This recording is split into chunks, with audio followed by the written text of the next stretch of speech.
السلام عليكم ورحمة الله تعالى وبركاته. مرحبا بكم معايا في فيديو جديد. كنتمنى تكونوا بخير وعلى خير وانتم كتشاهدوا هذا الفيديو.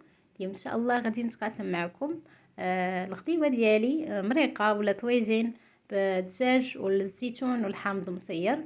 رفقته بشليده عاديه، شليده مغربيه. ان شاء الله تنال الاعجاب ديالكم الطريقه ديالي، وطريقه راها بسيطه.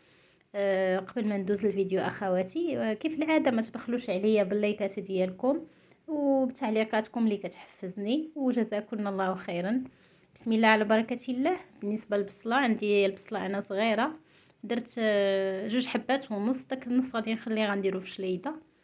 صافي هنا انا كنقطع دائما البصله رقيقه، كيعجبني ديك الدغميره تكون هكا عاقده، ديك البصيله تذوب كتجي الدغميره عاقده. نتوما الا كيعجبكم هكا تجيكم من ديك المريقه خفيفه، ما ديروش هكا، ديروها جوانح. صافي كنقطع هذيك البصله كامله، تنقطعها هكا مشلده رقيقه. صافي وغنجيب الطنيجره اللي غادي نطيب فيها الدجاج، درت فيها البصله وغادي نضيف الدجاج. بالنسبه للدجاج فانتوما حسب الافراد. انا درت هنايا هاد 2 ربيعات ديال الدجاج، يعني داك الفخوده والركيبات اللي فيهم، درت 2. وهنا ضفت واحد 2 فصيصات ديال الثومه محكوكين، الملح حسب الذوق. درت انا ما كنكثرش لي بزار دائما، درت غير 4 معالق صغيره، معلقه مع مراش ديال الكركم، نص معلقه ديال القزبر مجفف. وبالنسبه للزنجبيل، انا صراحه دائما فاش كنبغي نحضر هاد المريقه بالزيتون والحامض مصير، فكيعجبني ندير هاد الزنجبيل سكينجبير طري، كنحكو كيعطينا واحد المذاق مختلف لهاد الطبق هذا.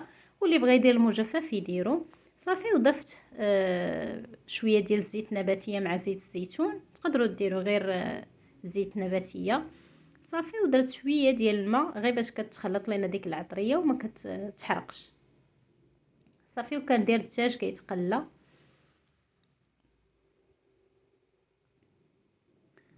صافي هنا غادي نغطي عليه غير على المهل ونخلي ديك البصيله كتنزل كيتشحر لينا الدجاج.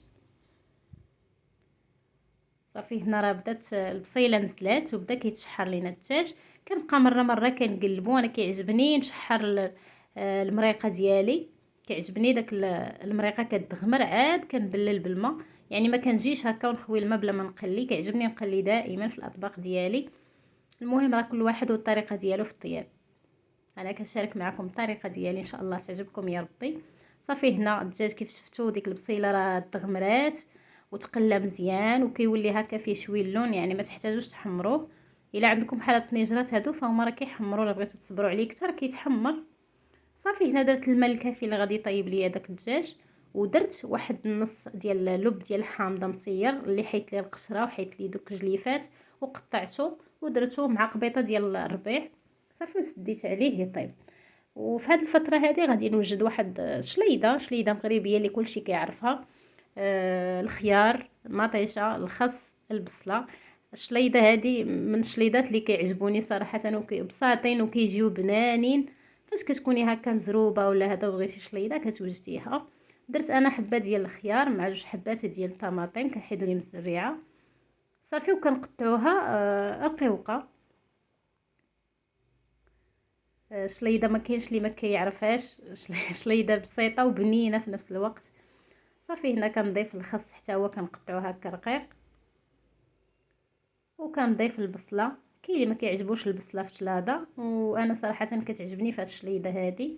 وهاد البصله الخضاريه هذه كتكون حلوه ما حراش، كتكون زوينه. انا كنقطع رقيقه باش ما كتجيش باينه. صافي وكنديرها في الثلاجه حتى التقديم، عاد كنديروا فيها الملحه والابزار وشويه ديال الخل وشويه ديال الزيت. ديروش فيها الملحه من الاول وداكشي باش ما طلقش لكم الماء. صافي والطويجين ديالي كيكون طاب، وكنقدموه بالصحه والراحه ان شاء الله. الطريقه ديالي تعجبكم. المريقه راه كتجي خويتره وزوينه، كتجي عاقده المرقه، كتجي زوينه.